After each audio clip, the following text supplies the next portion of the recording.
All right. Welcome to Navigating Your Retirement. I'm your co host, Tony Shore, and I'm here with our host, the man with the plan, Travis Chance. Travis, how are you?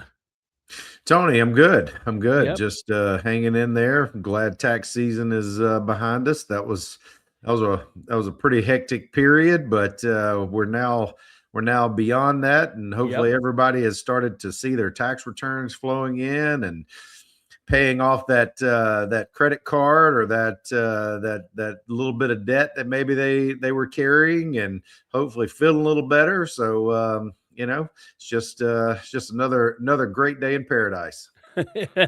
Just another day. So you're saying there's a You're chance. saying there's a chance. And there is a Yeah, chance, there is a Travis chance. Chance. And okay. So, yeah, I've been good. It's been a crazy. Spring is finally here, I think, even up here in Minnesota. I'm not down there in God's country right now. I'm up in Minnesota. I visited my parents this last weekend. Um, uh, I try to get to see them as much as possible. But now, Travis, we're talking about a topic, a four-letter word. It's a hmm dirty word, isn't it? It's a dirty word in retirement, or many of us think it is anyway. Yeah. It's something, and I don't want to be too Riddler-esque, but it's something we all face. It's something we never see, but it's something that is very, very heavy, even though it actually does not technically weigh anything. So, what could it be, Tony? What could it be? Ah. What four-letter word may have all of those attributes? Any ideas? Yeah, I would say debt. You are correct, sir. It is debt. And we talk so much on the show about, whether it's taxes, whether it's how to produce income in retirement, long-term care, healthcare issues, etc. We don't spend a lot of time talking about one of the things that is a growing concern for not just retirees, but for the US consumer as a whole, and it's debt. Yeah. And many people, when they pictured retirement, or they imagined what freedom would be in retirement, they were thinking, okay, I'm not going to have any debt at that point, my home's going to be paid for, vehicles are going to be paid for, it's going to lead to less stress, and I'm be more flexible. And for millions Americans right now, there's a lot of them that are starting to retire with debt, more than even in recent years. And I think that's Yeah. that's a number of things. Obviously, for millions of Americans, let's just call it like it is. Inflation's been a problem.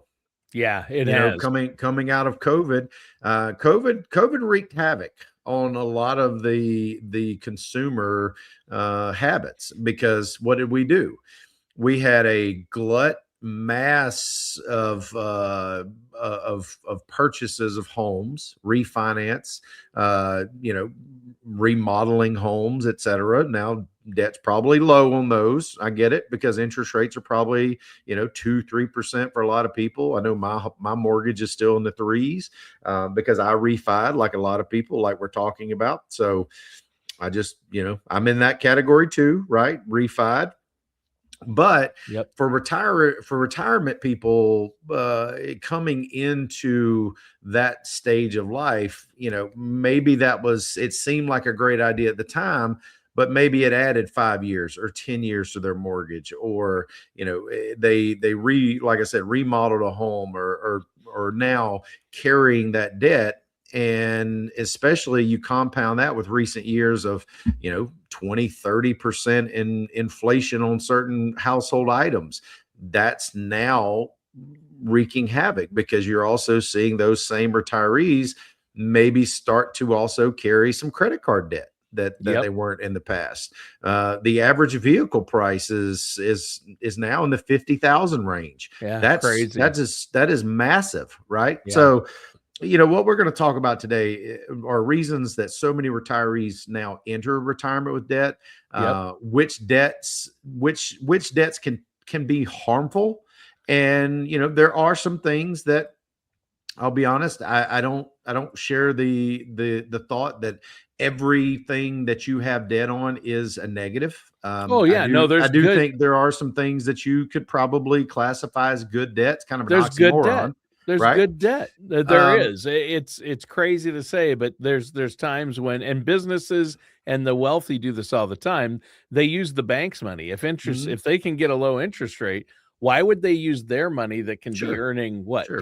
8-10% in the market, when they can just use the bank's money, and borrow it, and at 3%, 4%, 5%. And that was certainly one of the wealth creation tools that were used back in, like I said, 6 years ago during the COVID crisis, because interest rates were basically, close Nothing. to zero. Yeah. But we're also going to talk about not only the retirement or retiree entering debt or entering retirement with debt, which debts are harmful, but also what to think about before paying it off.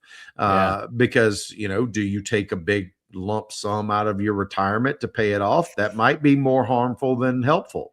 Yeah. And then last, how to retire confidently even if debt remains, right? I Yeah. mean, because at the end of the day, we've still got a problem. There still has to be a solution. Sometimes the solution is not, cash out everything to pay off debt, because then how are you going to provide cash flow for yourself going forward? Yeah. So Yeah, all you these gotta be things, careful. Yeah. all these things are Well delicate. well, Travis, I just wanna throw out, if you don't mind, I'm gonna throw out, from the Federal Reserve Bank, the statistics on US credit card debt Mhm. are absolutely insane. Yep. It's Um, high. 1.28 trillion, 1.28 trillion with a T, dollars. Mhm. That's the total US credit card debt as of the beginning of 2026. And the average balance is $6,700 per person, and Mhm. almost 60% of cardholders carry the debt over from month to month. They don't pay it off each month. Minimum payment. Yeah. Yeah. I mean, that's So insane, and that's the highest. I mean, by far, it's risen exponentially in the last 5 since COVID. That amount has skyrocketed. sure, sure. So Tony, just to kind of bring us back on the mortgage side and retirees, what is one of the largest debts they bring into retirement?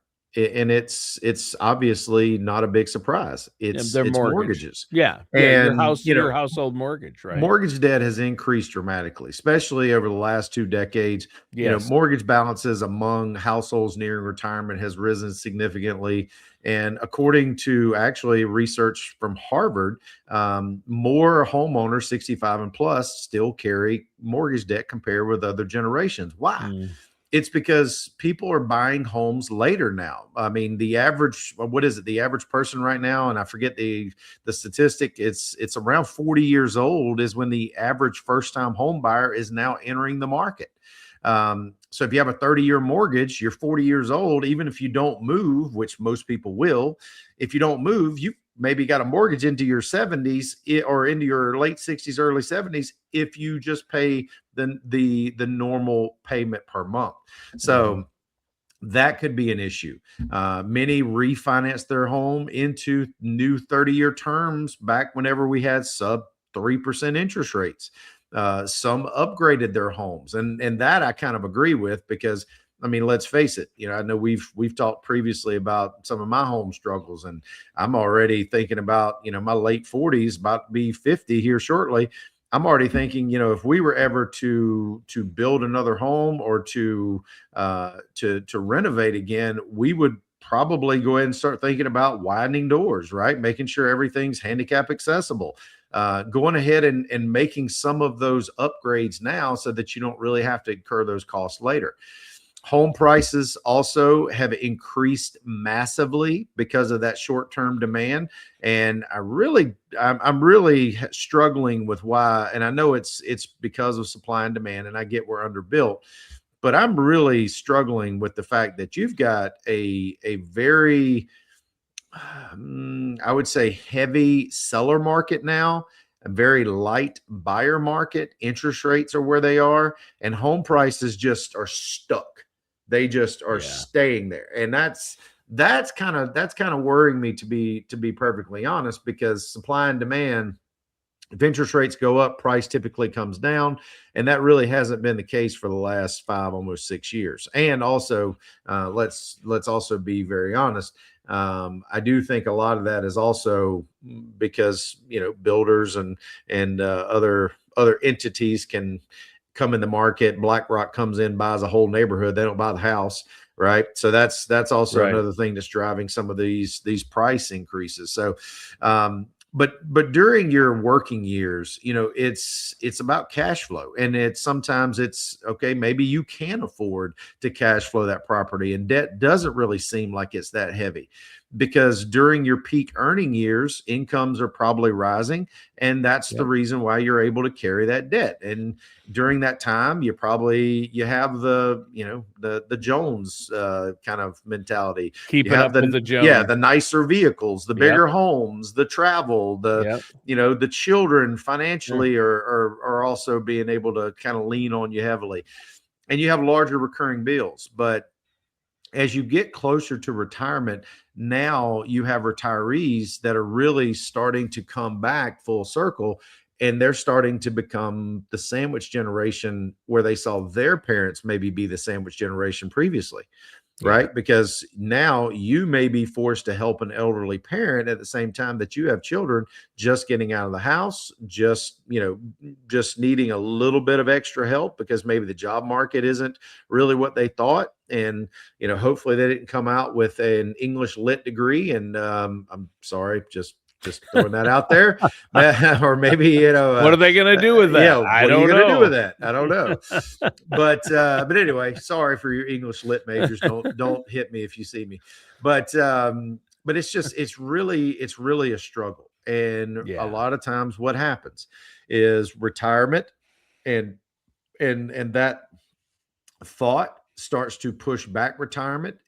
It could force us, like you said, to start leaning more heavily on what credit cards. Yeah. That's what kind of the snowball effect, right? Yep. The opposite of the Dave Ramsey snowball, where you're paying off debt. Right. That debt starts to spin off into other categories: home equity loans, credit cards, because you're starting to ramp up costs, and you may not have the cash flow to keep up. So, one of the things I would say is also a very interesting part is during working years, why it feels so different, and why it's something that we don't really, it doesn't register. But in retirement, it's like it's a bullhorn, and somebody is standing behind you going, debt, debt, debt.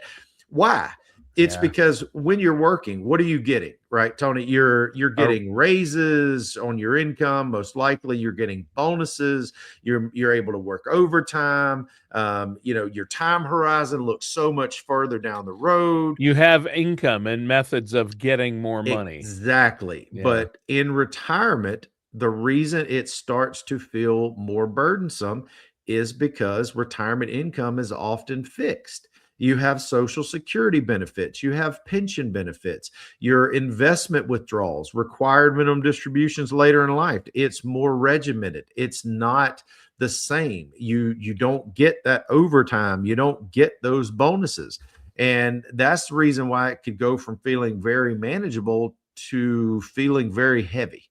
Okay. Because, if you think about it, when you take out, like we talk about the dangers of withdrawal rates, right? If you remember, we speak often about, making sure your portfolio can handle what you're withdrawing. And when you get to that retirement point and you have that real heavy debt, well, then all of a sudden, where you were on track, if you had this amount of debt, this amount of savings, or this amount of cash flow need, now you may need exponentially more than that, which could lead to what? It could lead to larger portfolio withdrawals. That could be bad. It could lead to a higher tax exposure. Everybody who listens to my podcast knows how I feel about taxes. Delaying discretionary spending. Maybe some of the things that you wanted to do, you don't get to do. Right. Right. The trips you wanted to take, maybe the purchase of that vehicle, that whatever it is. I mean, the things that you felt like were kind of your carrot and stick. You worked and you did the things so that you could eventually reach the prize. Now maybe those might be put off a little bit. And then of course, when you factor that in with, let's say, like in the last few weeks, we've seen with the Iranian conflict, all of a sudden people get a little uncomfortable because all of a sudden market doesn't go straight up. And it's like, oh my goodness, I'm taking money out. Market's going down. What do I do?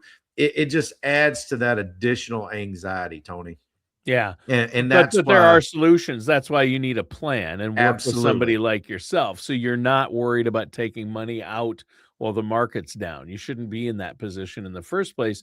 And you won't be if you work with a trusted financial professional like yourself, right? Tony, could not have said it better, buddy. But all of these that we've just talked about, you were probably, if you're listening to this podcast, you may not be in that category right now. You may not be in that stage of life, but you've probably been there at some point, or you probably know someone who is. So let's think about how do we start to classify the difference between good debt and bad debt? How do we get out of some of these issues? Well, the first thing is to understand not all debts created equal. Usually you think about you think about debt just as a whole, and we don't tend to break it out into its true segments. Okay, so let's talk about it. Credit card debt, that's bad debt, right? Often the most dangerous. Why? Because you have higher interest rates, right? You don't have an appreciating asset tied to it, like maybe your home or maybe a piece of property, right? If you have debt on a home and all of a sudden it increases 20% in value and you have debt, it's actually working for you in some cases. Now, can that market also go the other way? It can. Doesn't happen often, has happened in the past, but credit card debt is actually what we would consider obviously more bad debt. Yeah. Personal loans, that's something that could obviously create an issue. I always tell folks this: if you're lending money to your kids, your friends, your relatives, etc., my advice: either have a contract or just don't expect to get the money back. Yeah. Because if you do, great. If you don't, you obviously need to ask: is that debt going to be worth the relationship later? So Mm. either don't do it or don't expect it back. Right. Large car payments. This is also something, let's face it, that is something that is a part of our vanity. It's a part of our feeling of, and I hate to say it, feeling of entitlement, because we're Yeah. like, hey, I worked, I did this, I did that, I deserve to have the car that I want. But if you have a really large car payment, which right now, like we talked about the first of the show, Tony, average car price is over 50K. Yeah. Some of them Crazy. well into the hundred. I mean, a freaking pickup truck right now is $100,000 in some packages Oh for a yeah. pickup truck. Yeah. Isn't it But crazy? I mean, yeah, but you that's see people insane. driving off the lot with them all the time. But what happened the minute they drove off the lot? Yeah, it went down It in literally value by about went up 20, 15, $15,000. 20%. Yeah. Right. Yeah. So large car payments, in let's face it, I'm not telling you what to do. If you want to do it, that's on you. But large car payments, let's face it, vehicles decline in value from immediately once you sit your behind in the seat. So when you drive off the lot, let's face it, you might have paid 100 grand for that vehicle, but I want you to do something. This is kind of interesting. Um, One of the status symbols for a lot of people is a Range Rover. I want you, Tony, to go and look at a brand new Range Rover today and then go look at one with, say, 30 or 40,000 miles that say a 2022, 2023, Sure. and look at the stark difference It is between them. It unbelievable. is like 60, 70% off from Tens of thousands of dollars. it is I mean, you absolutely. can even get a 20,000 if it has 20,000 miles on it. Yeah.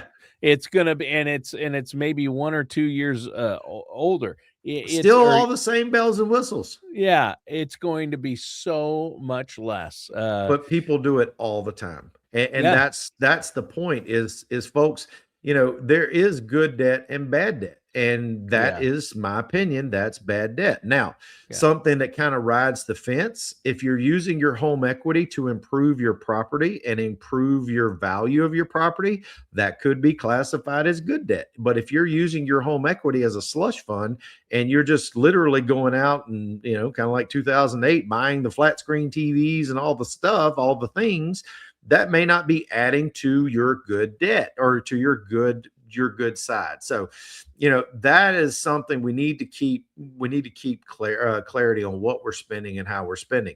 The good side, let's talk about it. The good side: real estate debt, business debt. If you're investing in something or if you're borrowing to build something, that's good debt. If it's creating cash flow, that's good debt.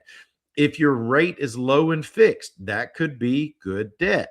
But it has to be something that can be serviced, right? It cannot be something living outside your means. And if it's not producing cash flow, then you really need to do an assessment of whether you really need to do that or not. Because you could be in a position where, let's say, you have to put up your retirement assets to pay off the debt, if or create what is it, collateral.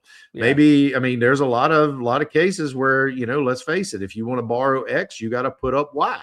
Well, that Y could be your retirement assets, and if things don't go right, you could actually forfeit your retirement as well. That's not good debt, right? Right. Good debt is if it creates a cash flow that is able to service the debt and you're able to profit or benefit from it. But you also need to think very long and hard, because a lot of those could lead you into what? It could lead you in uncomfortable positions, maybe paying unmanageable monthly payments. And then what happens? That's when people start to think about, what, Tony?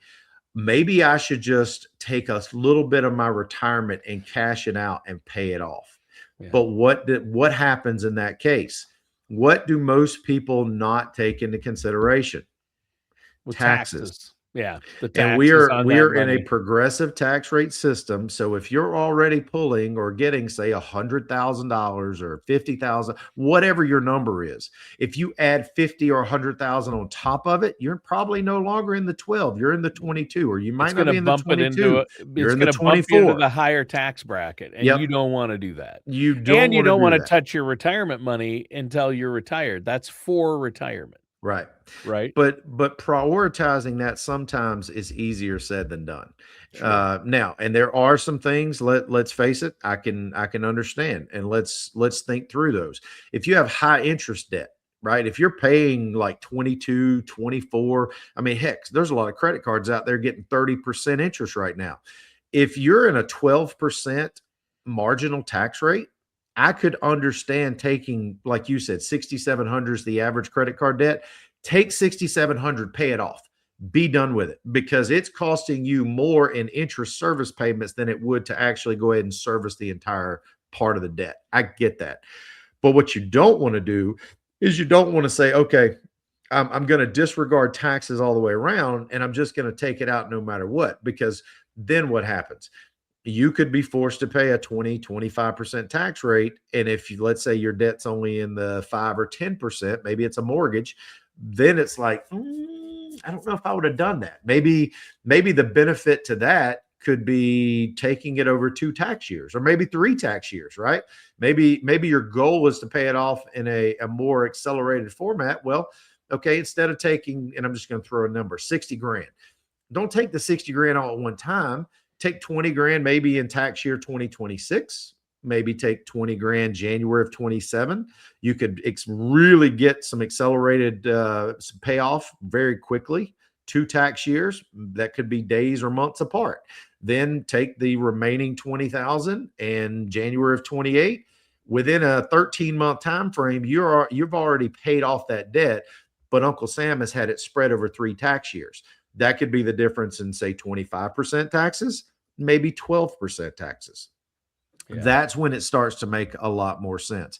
But the problem is, for most people, it's how do we quantify that? And I think that's a real issue, especially if it's not something that you do quite often, if it's not something that maybe is in your comfort zone. And that's why we talk about, Tony, with our clients. One of the things that we advise on is not just investments, it's not just taxes, it's not just healthcare, it's life. And it's like, hey, Travis, should we pay cash for this expense? Well, I don't know, let's run the math.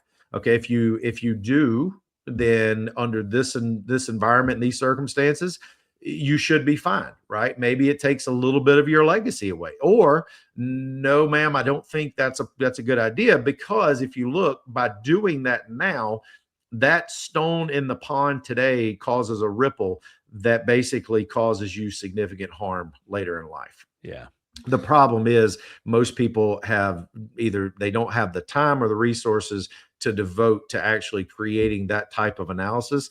And that's why a financial advisor that can actually help you, walk you through that, can really pay additional dividends, especially in your retirement years. Yeah, and you just have to do the math. It's like, okay, I've got money here, it's earning this. I've got debt here. What do I pay off first? What do I use to pay it off? And you have to have a strategy and a plan in place. And that's how you help your clients, you help people you've met with. So if our listeners out there or viewers want to get this taken care of, they don't have maybe they don't have a retirement income plan in place yet. Maybe they don't have a retirement plan in place or a financial plan. How do they do that? Absolutely, Tony. The first step is, once you identify or you recognize there's a problem, you have to take action. You, Right. you have to just admit that, hey, maybe professional guidance is something that could really benefit me and my spouse and my family going forward. And then the next step is, you give us a call at 877-269-0839. That's 877-269-0839. Because, just to close out, guys, retirement is not about reaching some perfect zero debt, or perfect 840 credit score. It's really about entering retirement with clarity, with confidence, and control. And it's not about, do I have debt? It's about, can my income comfortably support the lifestyle that I want to live? And if the answer is no, then you have to do something about it.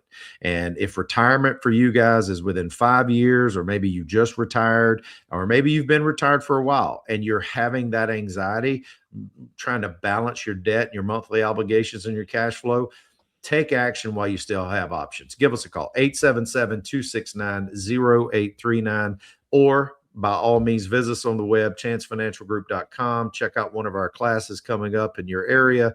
It will be an opportunity for you to get some of the questions answered that you probably are asking, as well as other retirees. There you go. Well, and I love what you said there, Travis. Before we go, listeners, all you need to do are remember the 4 C's: clarity, confidence, control, and And chance. CFG Wealth Management. No, and chance. And Travis chance. Chance. Yeah, Yeah, Travis or chance. CFG Give Wealth yourself the Management. best chance in retirement. There you go. Well, thanks, Travis. Thank you, listeners and viewers. That does it for today's episode of Navigating Your Retirement with our host, Travis Chance.